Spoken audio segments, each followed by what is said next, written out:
আমার বোন তার বয়ফ্রেন্ডের সাথে পালিয়ে যাবে? কি ব্যাপার আরে কি হয়েছে? লিমা, তুই কি তোর দুলাভাই ভাইয়ের কাছ থেকে বেশি টাকা দাবি করছিস নাকি? না না আপু, আমি কেন দুলাই ভাইয়ের কাছ থেকে টাকা নিব? আর দুলা ভাই তো আমাকে এমনিতেও একটা স্পেশাল জিনিস উপহার দিয়েছে, আর আমি কোনো টাকা নেইনি। আচ্ছা তোরা কথা বল, আর বাহিরে তো অনেক গেস্ট আসছে, আমি গিয়ে দেখে আসি। প্রিয়া, আমি একটু মাইনাস করে আসি। হ্যাঁ, বাসাবাড়ি কিংবা অফিসে অনেক সময় ফাঁকা বা ফাটল জায়গা দেখা দেয়।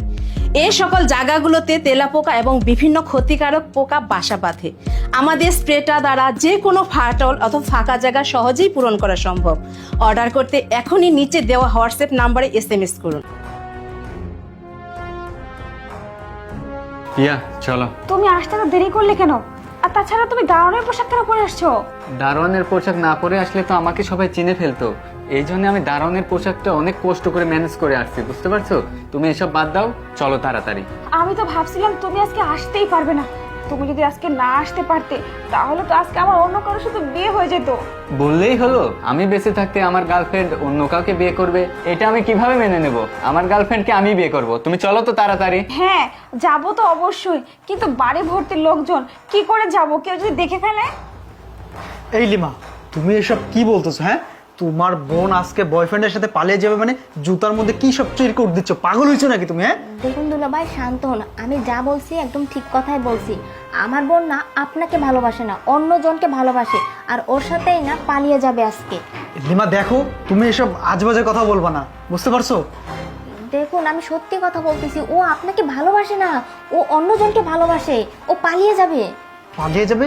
তো কার সাথে যাবে? কোনো বুঝলাম না ব্যাপারটা। দেখুন দুলা ভাই, আমি তো ওখান থেকে উঠেই আসছি এর জন্য, আর আপনাকেও নিয়ে আসছি।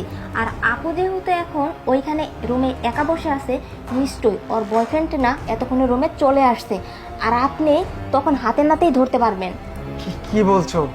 তুমি কি ওই ছেলেকে চিনো? না না, আমি তো ওই ছেলেকে চিনি না। আমি কিভাবে চিনবো? কিন্তু আমি দেখছি কথা বলতে অনেক। আচ্ছা, আমরা তো ওই রুমে থেকে অনেকক্ষণ আগে বের হয়েছি, এর মধ্যে যদি আবার এসে যদি পালিয়ে যায়। আচ্ছা কাজ করি, তাড়াতাড়ি চলো। চলুন। আরে বাড়ি ভর্তি মানুষ আছে তো কি হয়েছে? আমি তো ছদ্মবেশে আসছি, কেউ আমাকে চিনতে পারবে না। তুমি চলো তো। আরে না না, কেউ যদি দেখে ফেলে তখন কি হবে? আরে কিছু হবে না, চলো।